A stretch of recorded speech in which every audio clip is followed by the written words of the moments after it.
Okay, the Hanseatic League. Before I talk about the Hanseatic League, I have to sort of give you a preview of tomorrow's lecture on Vikings. For a long time, the Vikings were not only the raiders and warriors and the people who were robbing monasteries and churches, they also were among the most significant and important traders that had ever lived.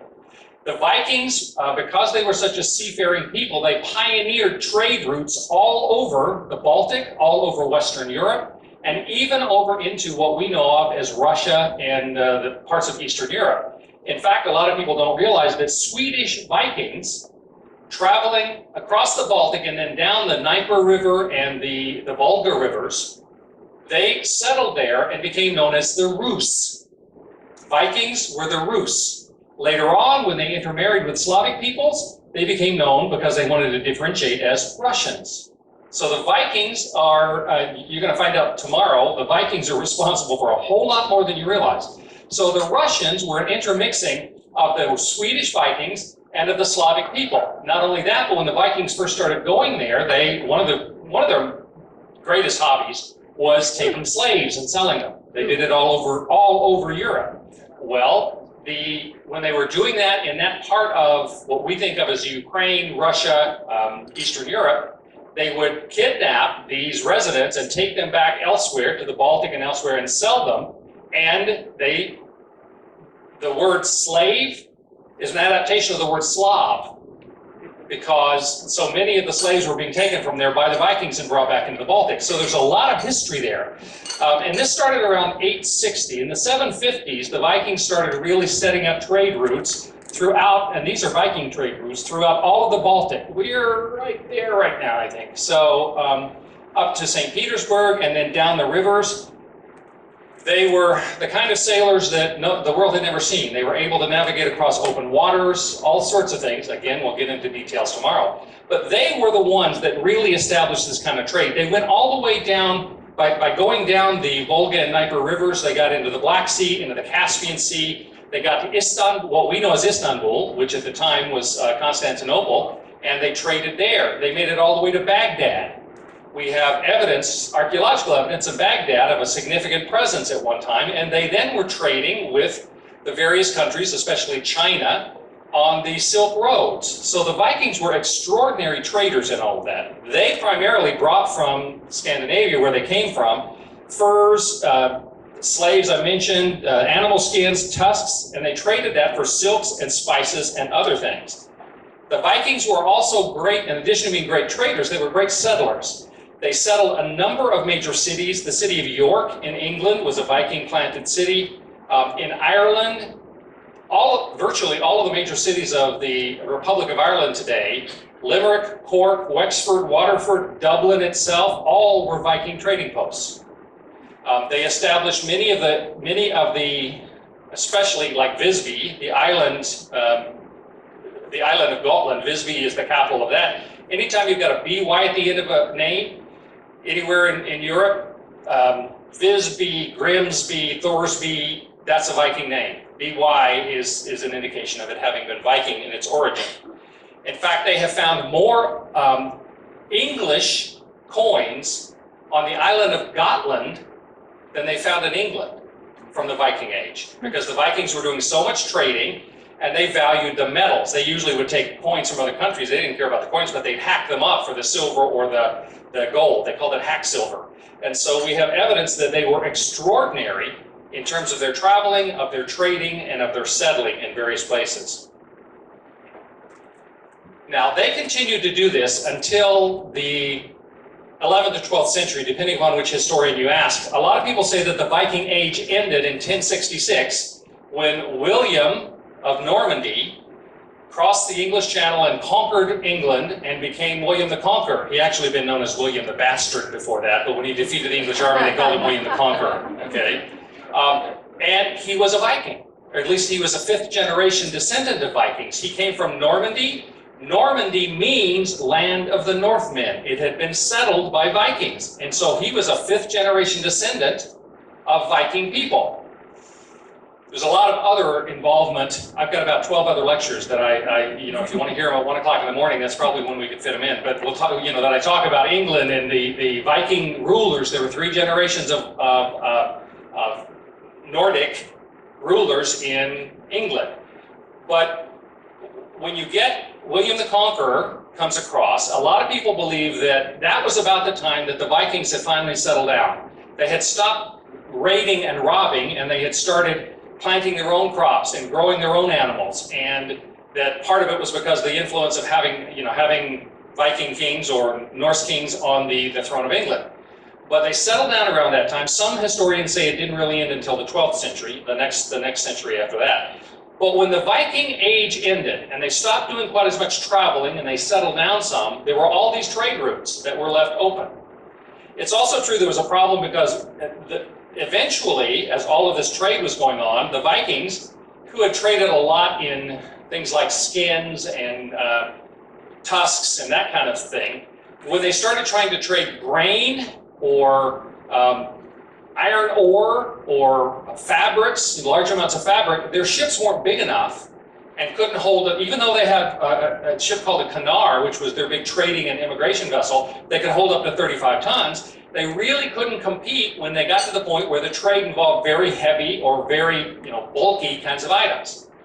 Well, at that point, the gap, the vacuum that existed, gets filled by an organization called the Hanseatic League, or Hansa, it's sometimes called. The Hanseatic League really existed in its heyday, and some would say it still exists today because there are still cities that used to be part of this whose formal title are the Free and Hanseatic City of Lübeck or Hamburg. These were cities in the northern part of Germany that came in and filled in the vacuum in trade that the Vikings had left. And they created communities, German communities, in towns all over Northern Europe and Scandinavia. And they completely controlled the Baltic Sea and North Sea trading, all the way down into France and England. This is not a great map, but it gives you some idea of the scope. London was a major center for it. All of this area of northern France, northern Germany, this is Denmark here, all the way over into Poland, up into Estonia. Bergen, up here in Norway, was a major center, and the various islands in the Baltic. The Hanseatic League controlled all of this for 300 years. And in doing so, this was the primary these were the primary trading routes in the world at that time, even more so than the Mediterranean, because of the fish, the various kinds of animal products and things that were coming through here. I think you've already, somebody's already mentioned the fact that the Baltic today is still considered the busiest shipping lanes in the world. Well, that was true back then as well. So the Hanseatic League was an association. The word Hansa means guild or association in German. It started, I'm going to talk about the city of Lübeck in just a minute. It started with the German city of Lübeck. Eventually, the other cities, Visby, Riga,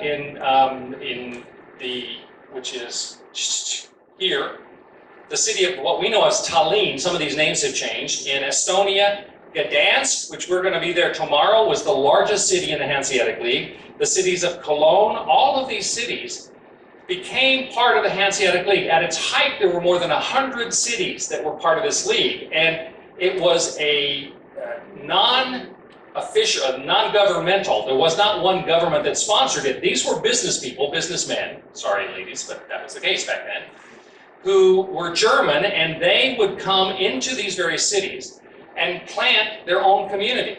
And when I say plant their own community, they would bring their own people in, they would set up their own housing, they would set up their own mini government, and they had requirements for the cities that were going to benefit from their trade, and it was like a little German nucleus right in the middle of these various cities. If you go to Bergen today, how many of you all have been to Bergen?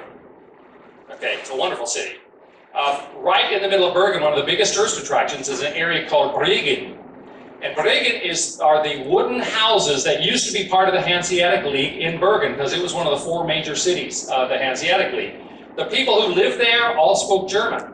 They were not allowed to interact with the local community. Well, they weren't allowed to interact with the local community. It just so happens that the red light district established itself on the street right behind Bryggen.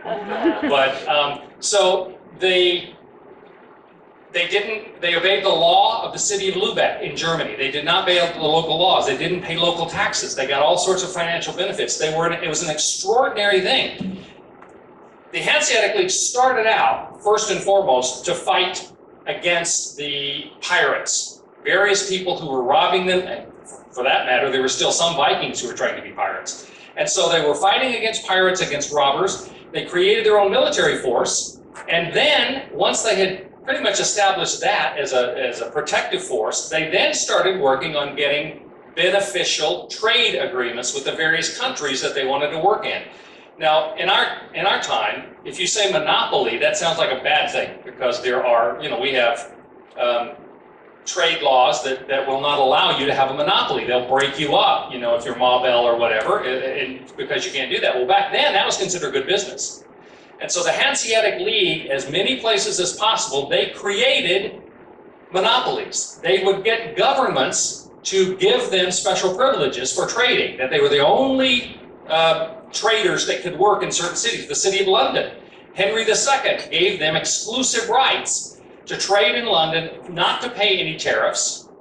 And then later that was extended throughout all of England. And so they had all of these special privileges. Now, there are a couple reasons how this all happened. One was, as I say, the Vikings left a vacuum. They were not interested anymore in doing that kind of trading, and their ships couldn't handle it.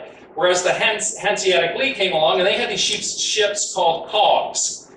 They were ugly and squat and slow, but they could carry 100 tons or more of goods. And so they didn't care if they got there fast or looked good doing it. They were worried about how much they could sell this stuff for. And so these ships created an enormous opportunity for them, and they were ruthless competitors, starting in the early 1100s. That's when they really were first formed.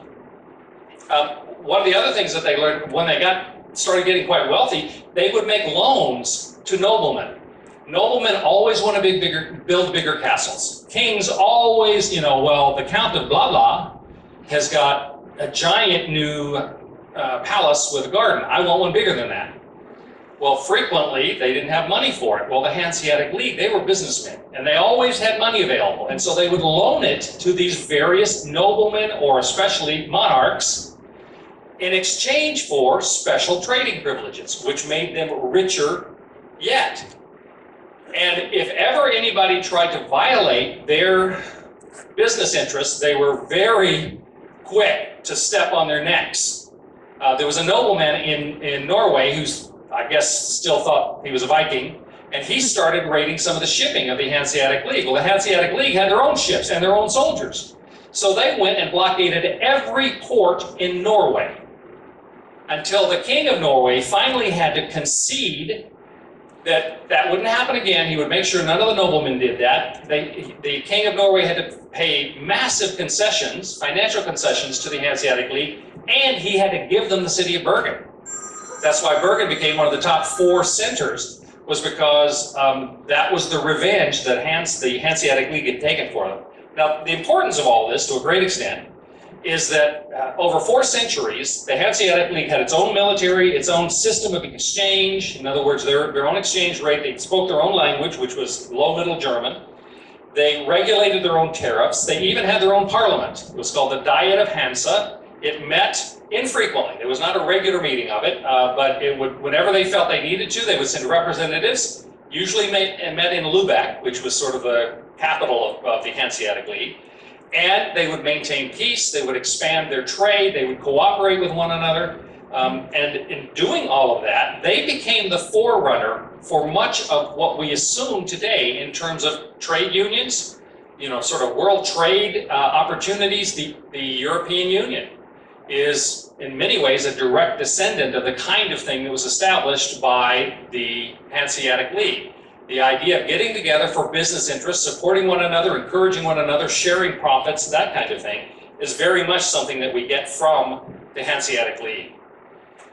Now, the league really began in the city of Lubeck, which, as you can see right here, is not too far away from where we've been. Up here is Copenhagen. Lubeck is right on the Baltic Sea, in the north part of Germany. It was it had been there for a while, but it was rebuilt and sort of commissioned by Henry the Lion. They had great nicknames back then, okay?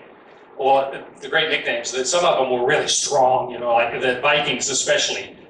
Thorgil Skull Splitter, you know, right? Uba the Horrible, wonderful names. But then the Vikings, if they didn't respect a ruler, they would give them horrific names like Charles the Simple. But anyway, so the Henry the Lion was the Duke of Saxony and also the Duke of Bavaria, and he really created the modern city of Lubeck. He also was the founder of Munich, of Augsburg, and 8 other major cities in Germany. So he was a very significant player in all of that. He rebuilt the city of Lubeck in 1159, and from that point on, it became a major trading center. It's in an ideal place right on the sea. These are drawings. This is an image from, that is a Hanseatic building that exists today in Lubeck. So that's not just a building, that is the Hanseatic presence there. They did a lot of extraordinary building, and you're going to see some of that in Gdansk. But this is an image of what Lubeck looked like when they rebuilt it, and it was a fortified city, and this is the symbol for it. So this city became so important that in the 14th century, the Emperor Charles IV, the Holy Roman Emperor Charles IV, identified Lubeck as being one of the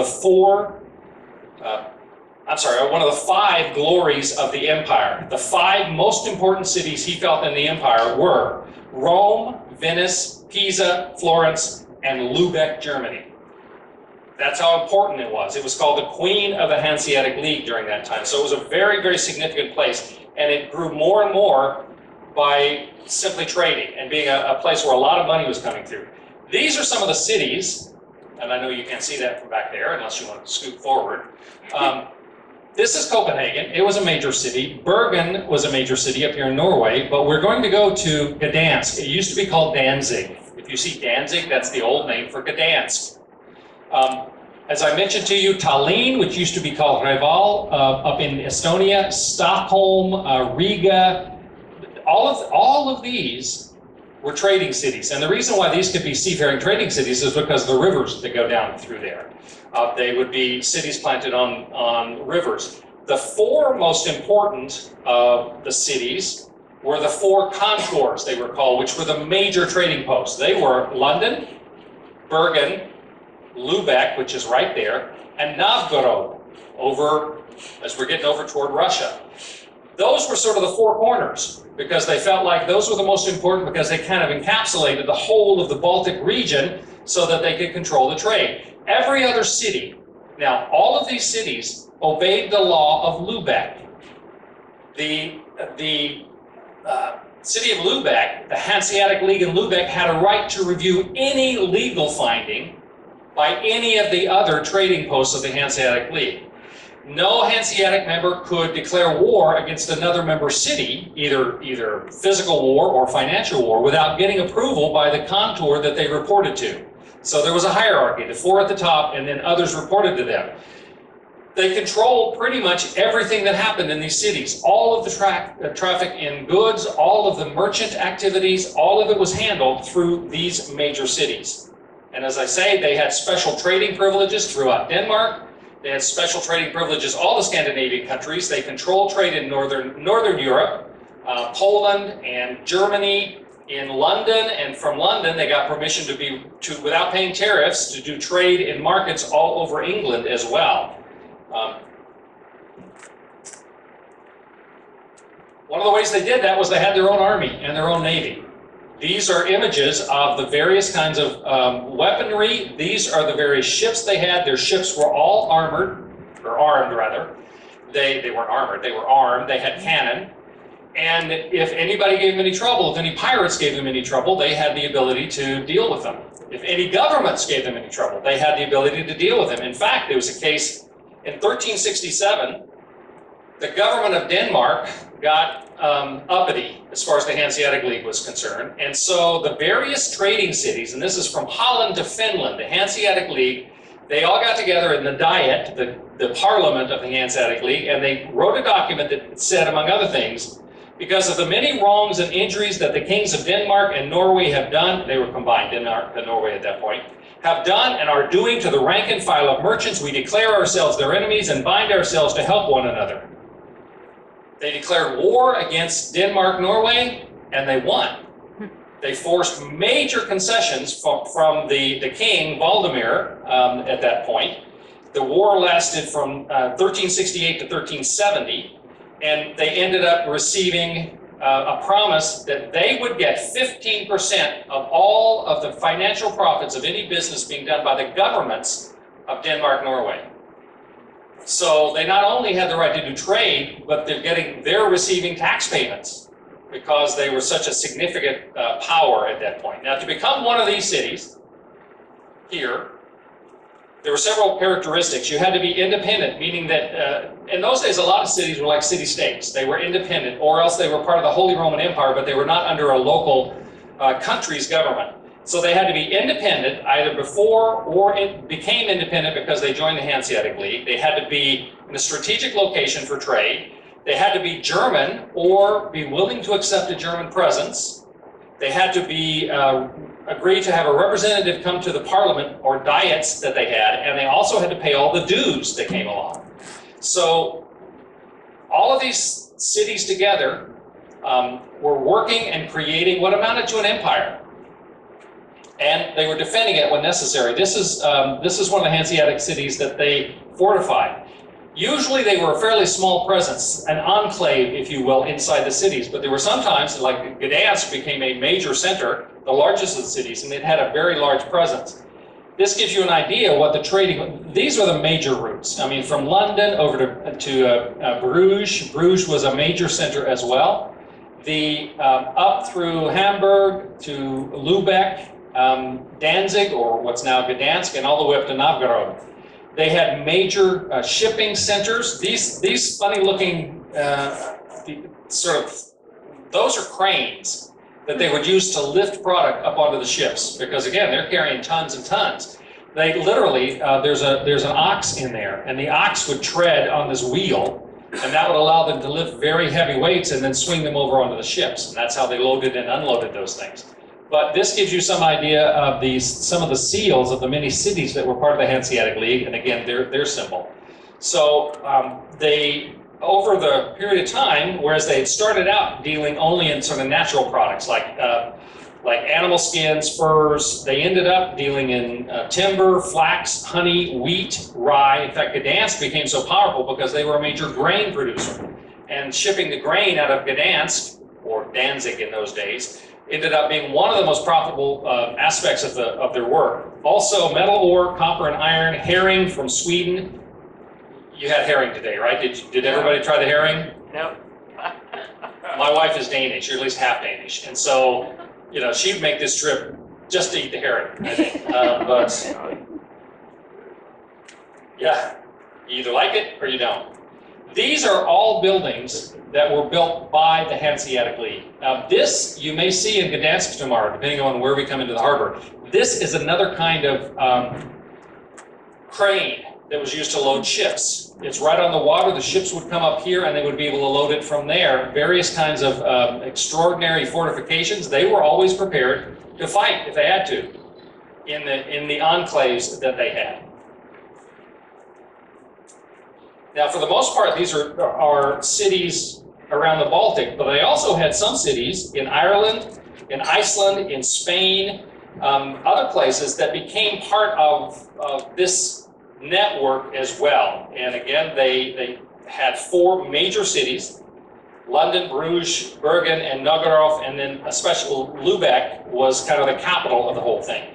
They were very interested. They had the ability to make war, but they were mostly interested in maintaining peace. Because you don't do a whole lot of making money in trade when there's a war going on, not unless you're dealing in weaponry. And so they maintained the peace. They sometimes would go to war against other countries in order to make them stop fighting, in order to create peace, because, and they would not allow any warring between one another. They had to maintain justice with one another. They had to honor one another's contracts. They had to provide a common front against any enemy that threatened any of the members. They couldn't, when they set up in a city, and the city benefited from this, and so they were usually anxious to do it because they got tariff benefits in many cases. No other international traders were allowed to live in a city where the Hansa were established. And they maintained that. They could have no outside partnerships outside a Hansa agreement. And they had to be fair with one another, cooperate with one another. Anybody who broke a contract or broke any of the rules would be unhanced, it was called. That meant that they would be thrown out, and their goods, their trade goods, their facilities could be confiscated. They could be arrested. They could be boycotted by other members. It was quite extraordinary. If you're a businessman and you were part of Hanseatic League and you broke the rules, you were ruined. There was no place for you to go after that, unless you wanted to, try to find your way to the New World or something.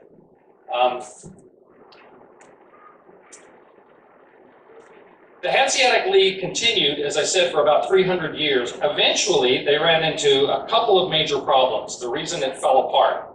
The first is they had taken advantage. The Hanseatic League came along right after the end of the Dark Age. And a historian would tell you the Dark Age is considered a no-no. You don't say the Dark Age. Well, the lights pretty much went out in Western Europe. There were some gains made in agriculture, like plows and things like that, and there was still culture in Constantinople, and there was still culture in China. But in terms of Western Europe, the barbarian invasions during the Migration Age, people forgot how to read, libraries were destroyed. It was an extraordinary dark time. And so the end of the Dark Ages, the light started shining again, and everybody wanted to, they wanted to advance, they wanted to grow, and business was part of that.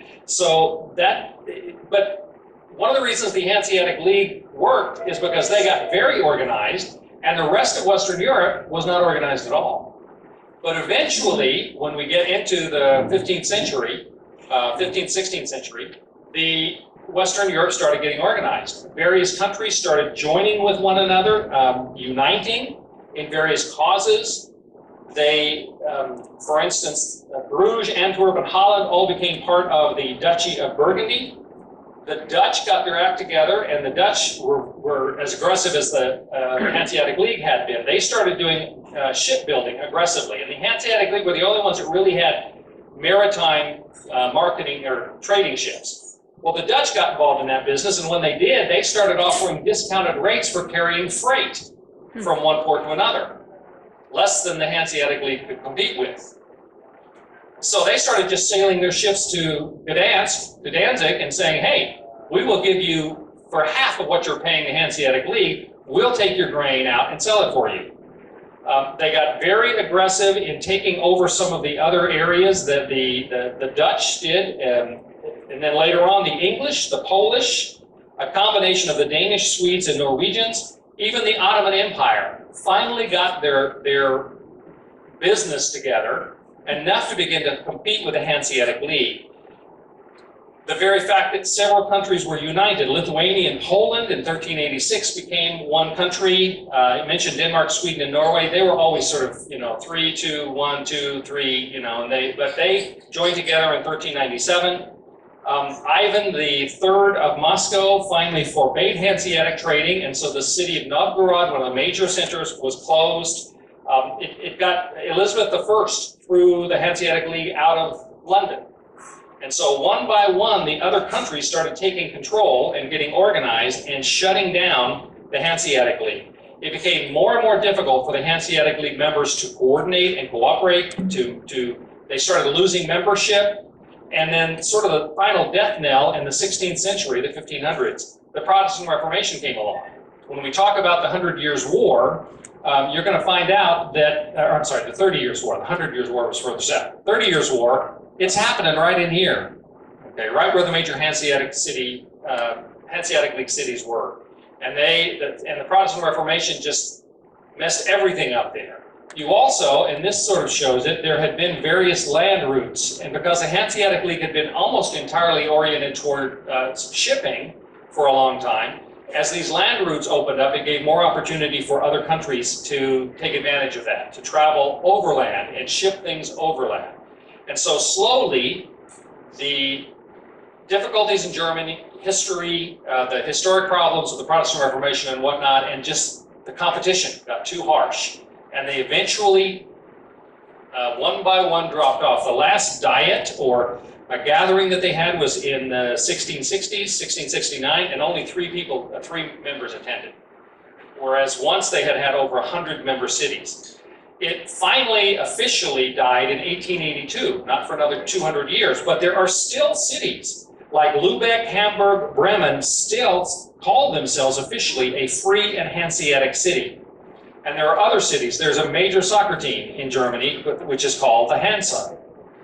The recognition of the importance. Now, in terms of legacy, I suggested this before, the whole concept and practice of cooperating for free trade, really, the Hanseatic League really pioneered that. The idea of transnational cooperation, of working together to try to gain advantages. And again, the world doesn't like monopolies anymore. In their day, that was just great business. But still, the idea of working together. One historian has said, not until our own time, when the member nations of the European Union vowed to open borders, merge currencies, and create a single united market, would the continent see anything like the Hanseatic League. So it was quite extraordinary in what they did in setting a model that has been followed by a lot of different international organizations since then. So that's the Hanseatic League.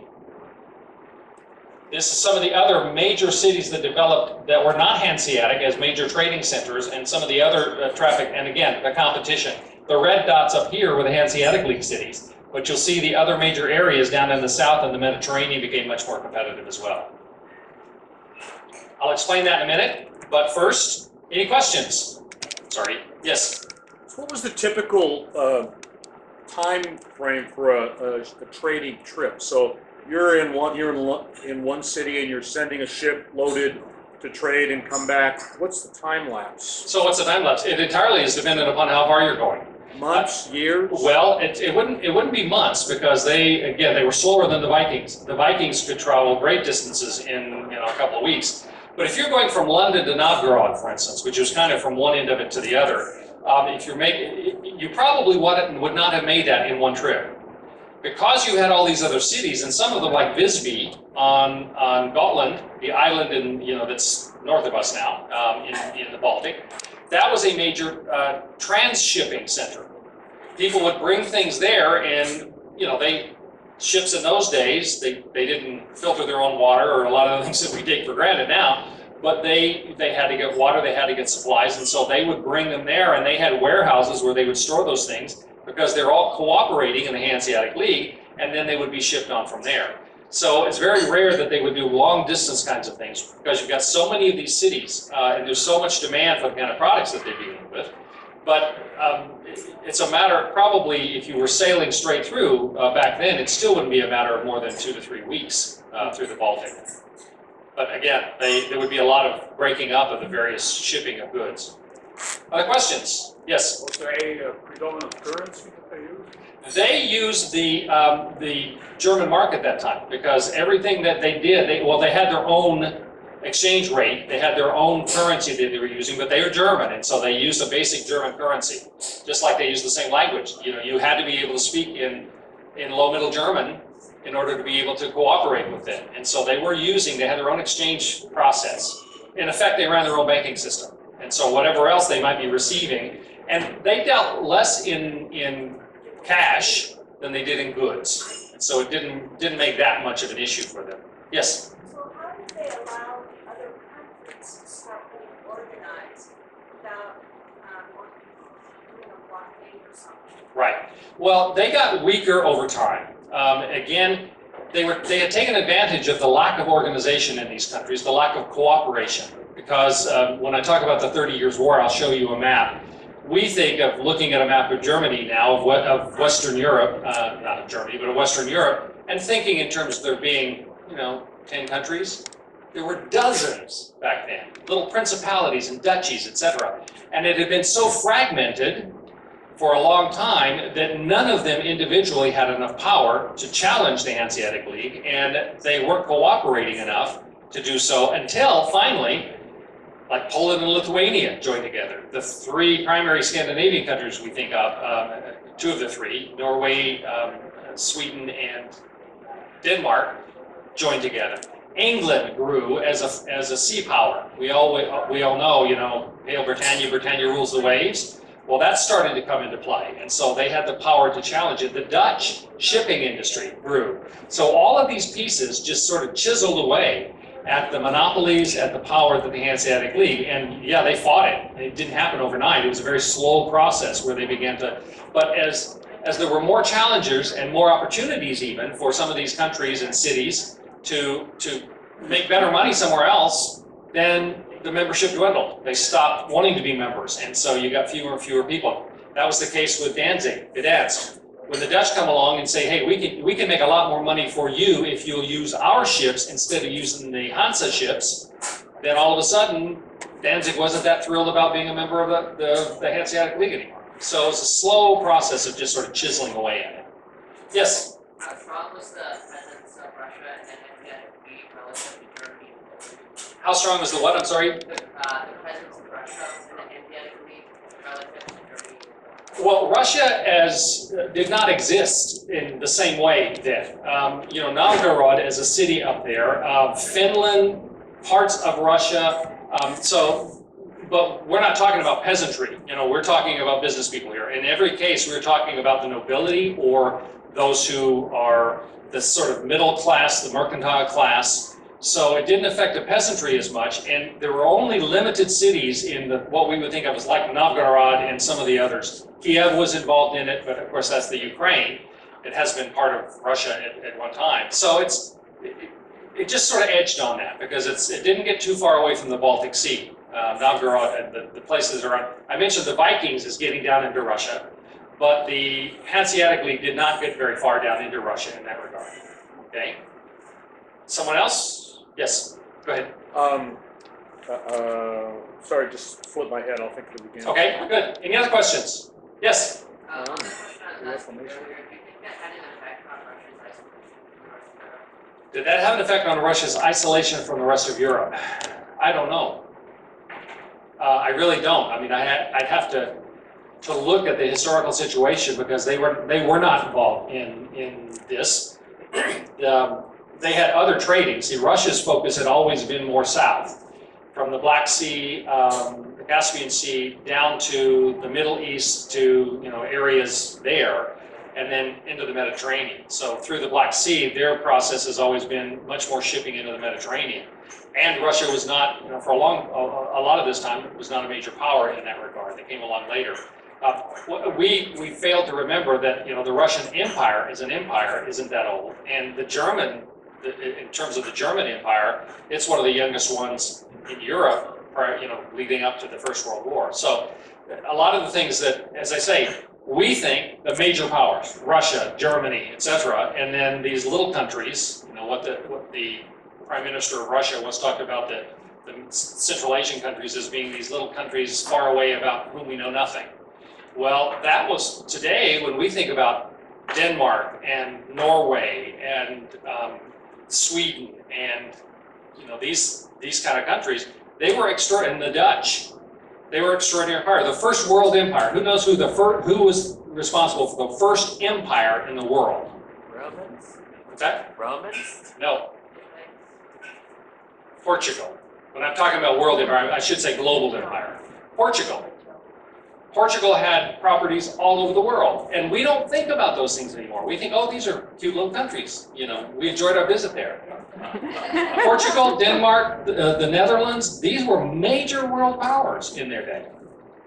And the Hanseatic League, which was not a government, but that was a major world power as well. Yes? So how did the Reformation affect the Hanseatic League? Mostly because the Reformation affected northern Germany.